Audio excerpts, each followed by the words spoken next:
Welcome to crime reporter. ನಿಮ್ಮ ನಡುವೆನೇ ಇದ್ರೂ ಪೂರ್ತಿಯಾಗಿ ಕಾಣಲ್ಲ ಈ ಪಾತಕ ಲೋಕ.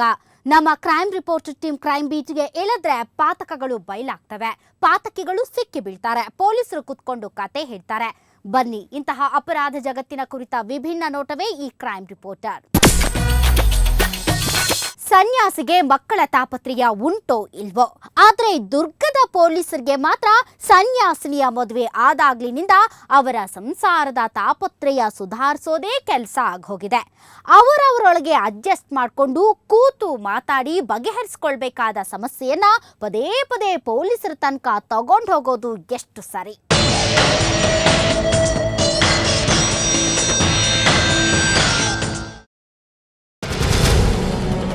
ಈ ಜೋಡಿಯನ್ನ ನೀವ್ಯಾರು ಮರೆತಿರೋ ಚಾನ್ಸ್ ಇಲ್ಲ. ಅದಕ್ಕೆ ಕಾರಣ ಸನ್ಯಾಸಿ ಸಂಸಾರಸ್ಥಳಾದ್ಲು ಅನ್ನೋದು, ನಿವೇದಿತಾ ದಿಢೀರಂತ ಮದುವೆ ಮಾಡಿಕೊಂಡು ಭಕ್ತವೃಂದಕ್ಕೆ ಭರ್ಜರಿ ಶಾಕ್ ಕೊಟ್ಟಿಬಿಟ್ಲು ಅನ್ನೋದೋ ಅಲ್ಲ. ಇವರಿಬ್ಬರು ಪದೇ ಪದೇ ಪೊಲೀಸ್ ಠಾಣೆಗೆ ಹೋಗಿ ಮತ್ತೆ ಮತ್ತೆ ಸುದ್ದಿ ಆಗ್ತಿರೋದ್ರಿಂದ ಜನ ಆದ್ರೂ ಹೇಗೆ ಮರೀತಾರೆ? ಪೊಲೀಸರಿಗಂತೂ ಇದು ದೊಡ್ಡ ತಲೆನೋವು. ಇನ್ನು ಮುರುಘಾ ಮಠದ ಭಕ್ತರಿಗೆ ನಿವೇದಿತಾಳನ್ನ ಯಾವತ್ತೂ ಮರೆಯೋದಕ್ಕಾಗಲ್ಲ ಬಿಡಿ. ಯಾಕಂದ್ರೆ ಅವಳು ಆ ಮಠದ ಇತಿಹಾಸದಲ್ಲಿ ಅಚ್ಚಳಿಯದ ಪುಟ.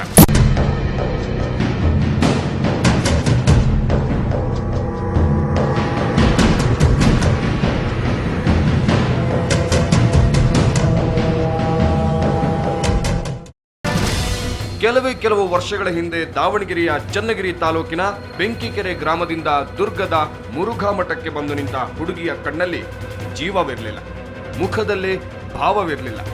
ಆ ಬಾಡಿ ಹೋದ ಬಳ್ಳಿಯಲ್ಲಿ ಜೀವ ತುಂಬಿ ಮಹಾ ಮಾತೆಯನ್ನಾಗಿ ಮಾಡಬೇಕು ಅಂತ ಶಿವಮೂರ್ತಿ ಮುರುಘರಾಜೇಂದ್ರ ಶರಣರಿಗೆ ಅದ್ಯಾಕನ್ನಿಸ್ತೋ ಏನೋ.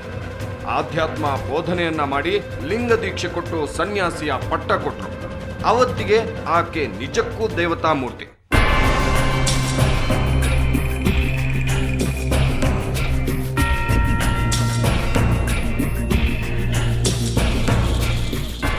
ಆಕೆಯ ವಿನಮ್ರ ನೋಟ, ಕೈಯಲ್ಲಿನ ಶಿವಲಿಂಗ, ಕತ್ತಿನ ರುದ್ರಾಕ್ಷಿ, ಕಣ್ಣಲ್ಲಿ ಉಕ್ಕಿ ಹರಿಯೋ ಭಕ್ತಿರಸ, ಮೈ ಮೇಲೆ ಕಾಮ, ಕ್ರೋಧ, ಮದ, ಮತ್ಸರ ಮೀರಿ ನಿಲ್ಲೋ ಕಾವ್ಯ ಧಿರಿಸು.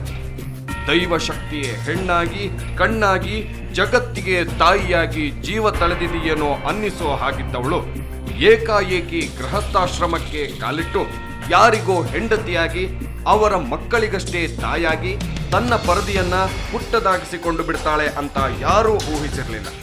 ನಿವೇದಿತಾ ತಾಯಿ ಕೂತಿದ್ದ ಶಿರ್ಸಿಯ ಮುರುಘಾ ಮಠ ಏಕಾಏಕಿ ಖಾಲಿಯಾಗಿ ಬಿಡುತ್ತೆ. ಕಣ್ಮರೆಯಾದವಳು ಕಾಣಿಸಿದ್ದು ಈ ಹುಡುಗ ಚೇತನ್ ಜೊತೆ.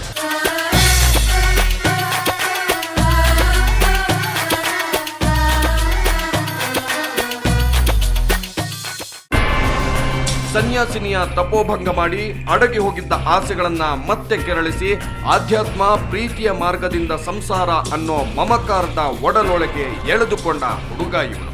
ಈತನನ್ನ ನಿವೇದಿತಾ ಯಾವ ಭೀತಿನೂ ಇಲ್ಲದೆ ಒಪ್ಪಿಕೊಂಡಳು. ಅರಿಯದ ಸೆಳೆತಕ್ಕೆ ಸೋತೋದ್ಲು. ಮುರುಘಾ ಮಠದ ಭಕ್ತರ ಪಾಲಿಗೆ ಅನಾಹುತ ನಡೆದು ಹೋಯಿತು. ಹೀಗೆ ನಿವೇದಿತಾ ತಾಯಿ ಮದುವೆ ಮಾಡಿಕೊಂಡು ಭರ್ಜರಿ ಸುದ್ದಿಯಾಗಿದ್ದು ಕಳೆದ ವರ್ಷ ಆಗಸ್ಟ್ ತಿಂಗಳಲ್ಲಿ. ಇಲ್ಲಿಗೆ ಸನ್ಯಾಸಿ ಸಂಸಾರಸ್ಥೆಯಾಗಿ ವರ್ಷ ಆಗ್ತಾ ಬಂತು. ಇನ್ನೂ ತನಕ ಅವರಿಬ್ಬರ ಸಂಸಾರದ ವಿಷಯ ಪದೇ ಪದೇ ಗುಲ್ಲಾಗ್ತಾನೆ ಇದೆ.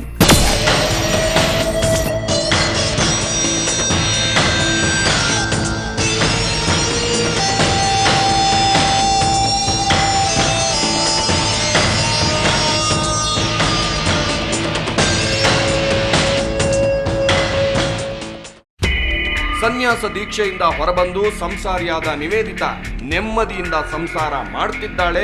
ಗಂಡ ಹೆಂಡತಿ ಸೇರಿ ಏನೋ ಮಹತ್ವದ ಸಾಧನೆ ಮಾಡಿದ್ದಾರೆ ಅಂತ ಆದ್ರೆ ಇವರ ಬಗ್ಗೆ ಹೇಳೋದಕ್ಕೂ ಖುಷಿಯಾಗುತ್ತೆ. ಆದ್ರೆ ಇಡೀ ಲೋಕವನ್ನ ಧಿಕ್ಕರಿಸಿ ಭಾವನೆಗಳಿಗೆ ಮಣಿದ ಜೋಡಿ ಸುದ್ದಿಯಾಗ್ತಾ ಇರೋದು ಬರೀ ಸಮಸ್ಯೆಗಳಿಂದಾನೆ. ಅದು ಸಂಸಾರದ ಸಮಸ್ಯೆ. ಸನ್ಯಾಸಿನಿಯ ಸಂಸಾರದಲ್ಲಿ ದಿನಕ್ಕೊಂದು ಅಪಸ್ವರ.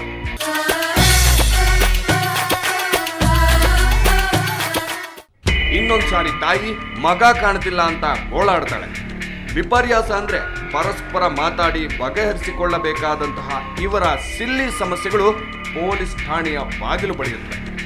ಪದೇ ಪದೇ ಪೊಲೀಸರು ತಲೆ ಮೇಲಿರೋ ಬೆಟ್ಟದಷ್ಟು ಕೆಲಸ ಬಿಟ್ಟು ಇವರ ಕಣ್ಣೀರೊರೆಸೋದಕ್ಕೆ ಓಡಬೇಕಾಗುತ್ತೆ.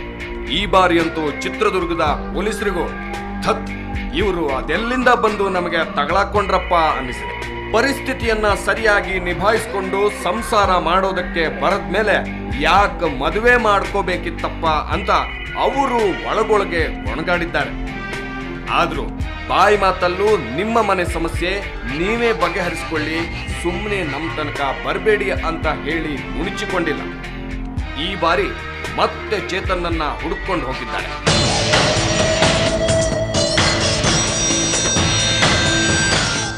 ಚಿತ್ರದುರ್ಗ ನಗರ ಠಾಣೆಗೆ ಹಾಜರಾಗಿ ಟಿ.ಎಸ್. ಚೇತನ್ ಇವರ ತಾಯಿ ಶ್ರೀಮತಿ ರತ್ನಮ್ಮ ಅವರು ಕಂಪ್ಲೇಂಟನ್ನು ಕೊಟ್ಟಿದ್ದಾರೆ. ನಿನ್ನೆ 19/7/2011 ಮಧ್ಯಾಹ್ನ 1 ಗಂಟೆಯಿಂದ ತನ್ನ ಮಗ ಕಾಣೆಯಾಗಿದ್ದಾನೆ ಮನೆಯಿಂದ.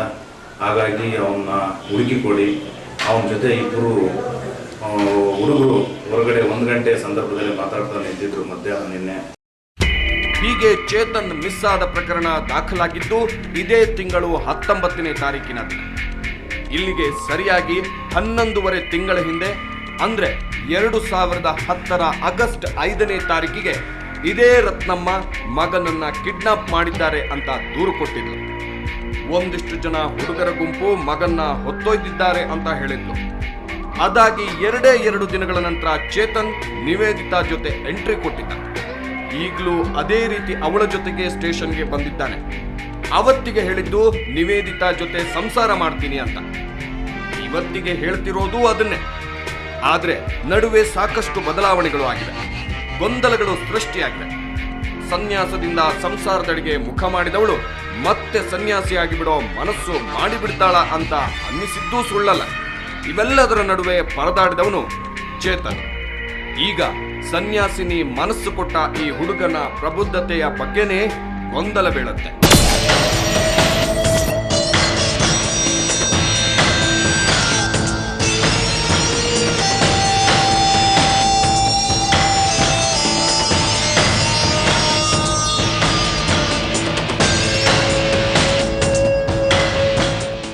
ಸನ್ಯಾಸಿನಿಯಾಗೋದಕ್ಕೆ ಎಷ್ಟು ದೃಢವಾದ ಮನಸ್ಸಿರಬೇಕಾಗುತ್ತೋ ಅದಕ್ಕಿಂತಲೂ ದೃಢ ಚಿತ್ತ ಸನ್ಯಾಸಿಯಾಗಿ ಗುರುತಿಸಿಕೊಂಡವಳು ಸಂಸಾರಸ್ಥೆಯಾಗೋದಕ್ಕೆ ಬೇಕಾಗುತ್ತೆ.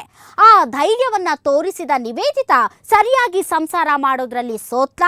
ಆಕೆಗೆ ಸಂಸಾರಕ್ಕೆ ಯೋಗ್ಯ ಅಂತ ಅನ್ನಿಸಿದ ಹುಡುಗ ಚೇತನ್ ನಿಜಕ್ಕೂ ಯೋಗ್ಯನಾದವನ? ಅವರಿಬ್ಬರ ನಡುವೆ ಅದೇ ನಡೀತು. ಬ್ರೇಕ್ನ ನಂತರ ನೋಡಿ.